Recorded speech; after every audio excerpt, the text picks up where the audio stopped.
Merhaba, surprise, surprise. I am in a different country on a different continent. Yes, I am in Bodrum, Turkey right now, my hometown. Bodrum is in the southwest corner of Turkey where the Aegean Sea meets the Mediterranean. And our home in Bodrum Peninsula is here in Bitez. Well, this was a very quick, spontaneous decision. I jumped on an airplane and arrived here on Wednesday afternoon. I am planning to be here for about 2 months, and while I am here, I will be shooting most of my videos here in our home. But I also would like to take the advantage of being here in Turkey and introduce you to some of my favorite local chefs on Bodrum Peninsula. In addition to that, I will also take you on some historical sightseeing here in Bodrum, but also nearby areas. Today, you will be watching a video of how to make Turkish coffee that Bart and I prepared while I was still in Madison. But before you start enjoying that video, I would like to take you on a tour of our home here. Our home here is in a citrus orchard. This house was built in 1958 and my mom came here as a bride. And both my sister and myself were born here in this house. About 15 years ago, I remodeled this house and I thought that I would spend rest of my life here. But then I met my husband 10 years ago and we fell in love. And 8 years ago, we moved to Madison, Wisconsin because of a job offer Bart got there. So we still spend, quite a bit of time here in this house, especially I myself, because whenever I come here for leading my tours of Turkey as a licensed tour guide, I stay here in our home whenever I have some free time. And Bart loves coming and vacationing here as well. So let me now take you into the house. We do have a beautiful orange tree and also a pomegranate tree here.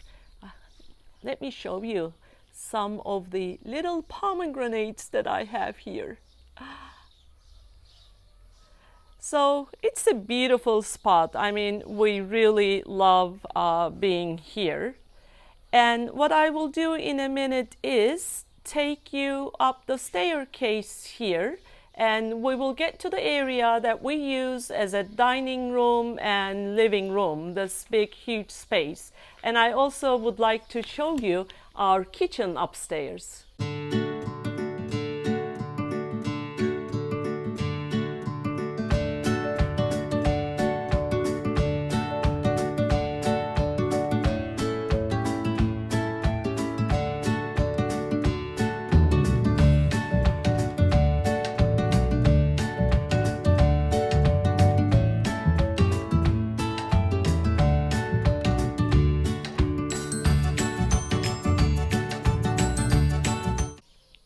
As you're coming upstairs, you see this wall painting.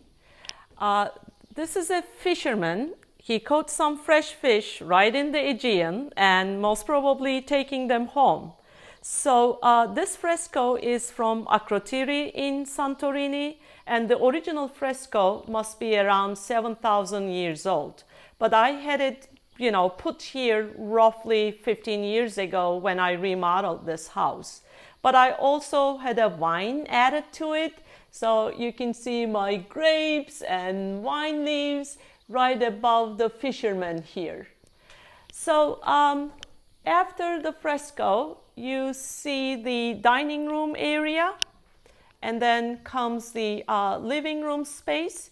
We have a pitched roof with red clay tiles above. And let me just show you a few details here. I love my little niche here with some family photos, artwork, and some ancient pieces.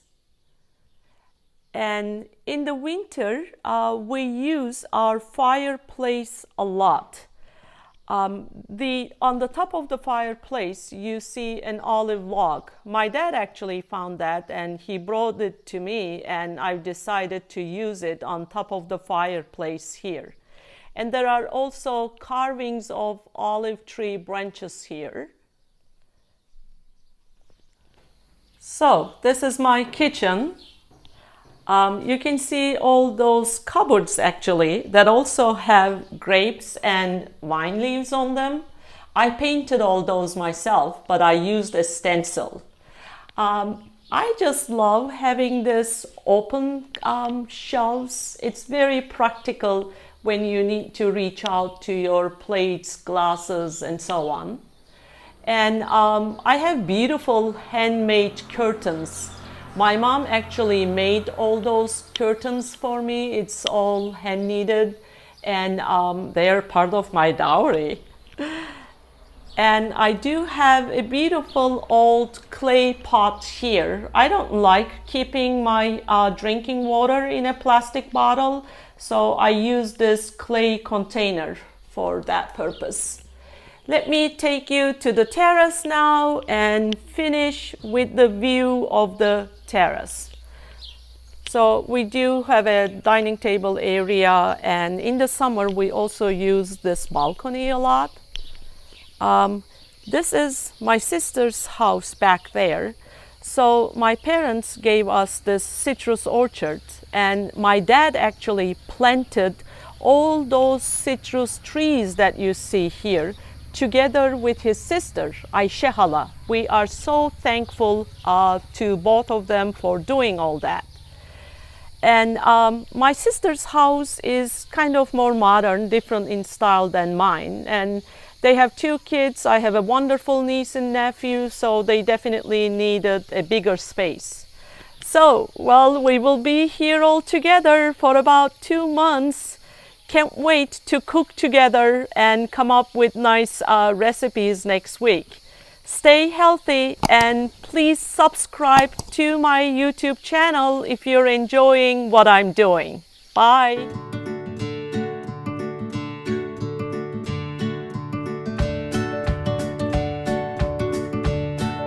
So let's just make some Turkish coffee. What do we need? We need a cezve. Cezve is this Turkish coffee pot. I like using the one that is copper. And then we need fincan.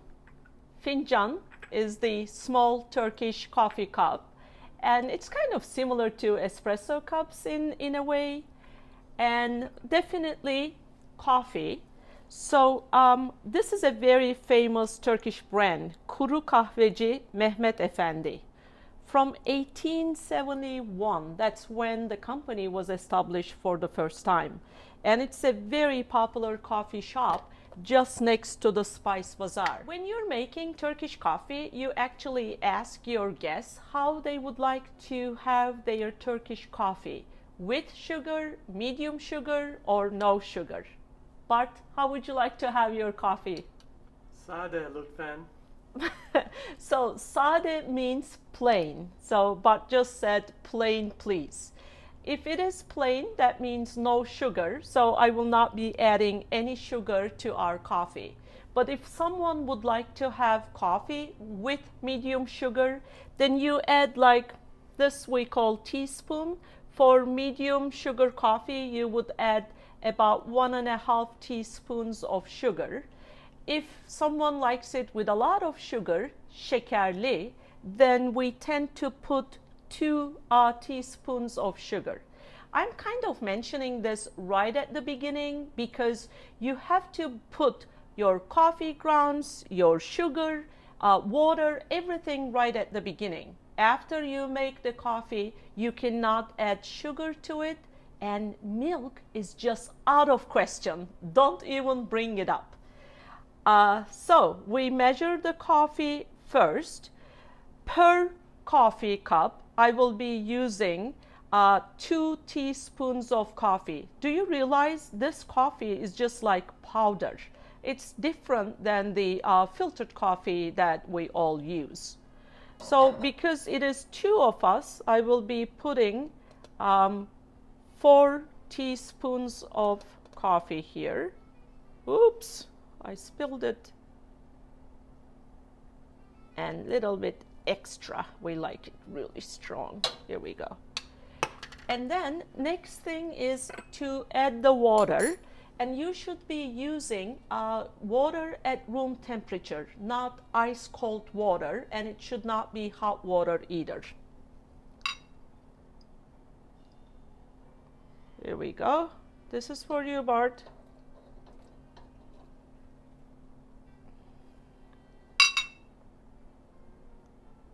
And here is the second cup of water for me. And then the next step is to stir this.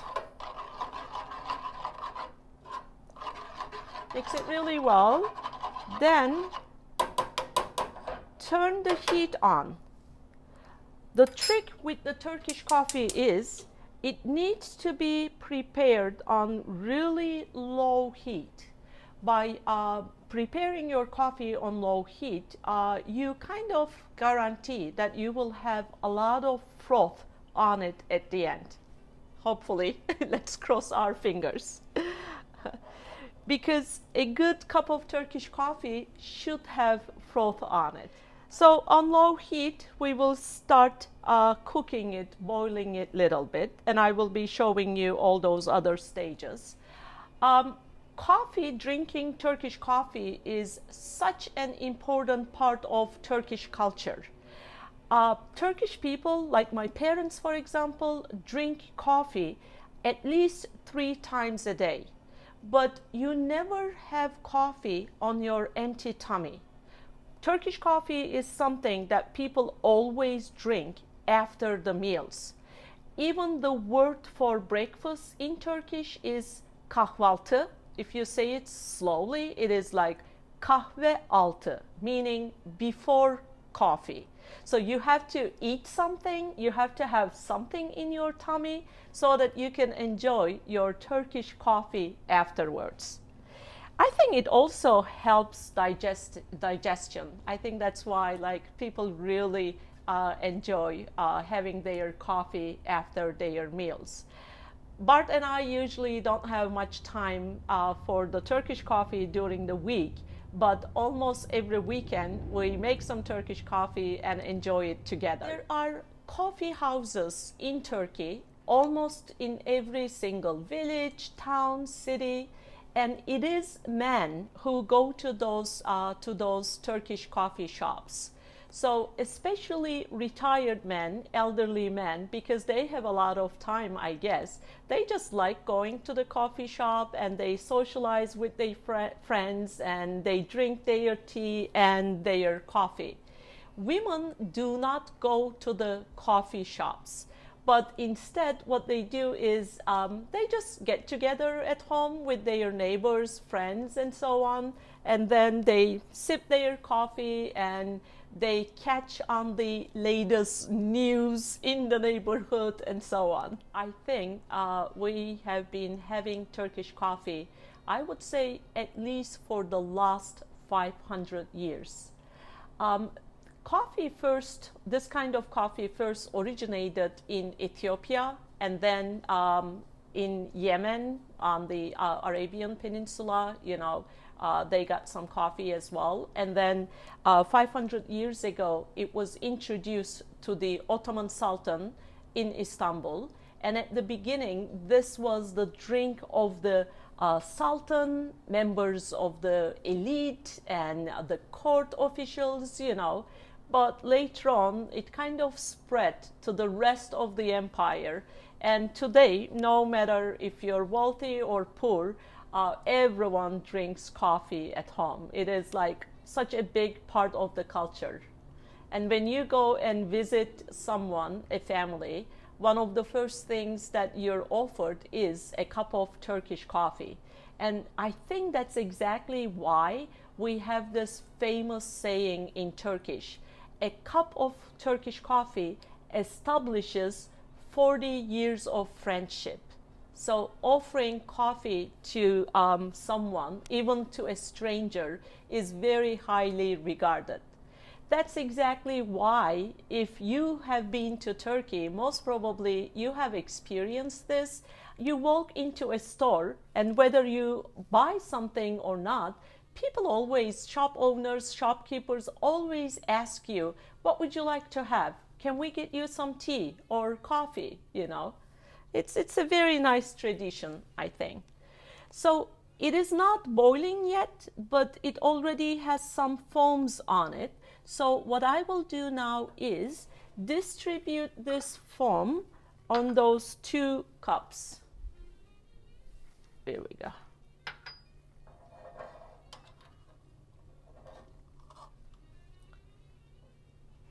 Am I in your way, Bart? Okay.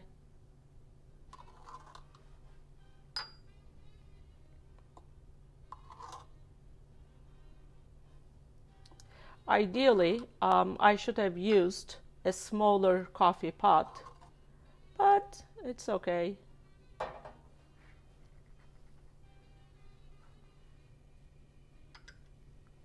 So, generally speaking, I let it boil twice. So, first time, when it just starts bubbling, I will be pouring some coffee into these 2 cups, maybe half of what I already have in the coffee pot. And then I will put the coffee pot back on the stove here and then reheat it second time. Then I will pour the rest into the coffee cups. Then we will be ready to serve it. So traditionally, when we are serving Turkish coffee, we always serve it with a glass of water, because right before you start having your Turkish coffee, you would like to have a sip, clean your palate so you can really enjoy the flavor of the coffee. And also at the very end, sipping your water one more time helps you to clean all the sediments in your mouth. Yep. And of course, together with the Turkish coffee, you serve some Turkish delight on the side. If you don't have Turkish delight, you may use some little chocolates.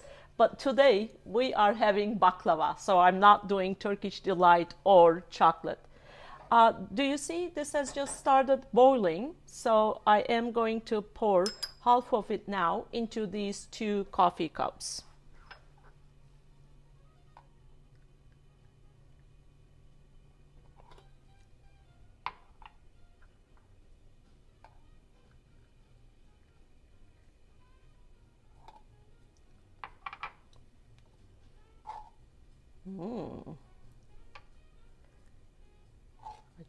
I'm just getting more of the foam there. So I am reheating it, and this will be pretty quick now because it's already very hot. Can you see the smoke coming out?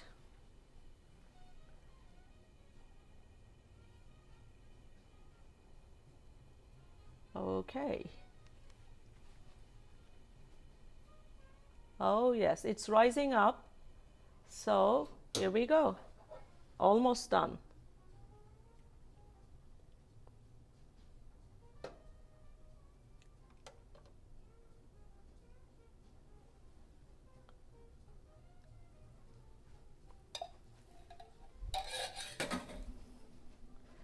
It's always nice to serve your Turkish coffee on a tray like this.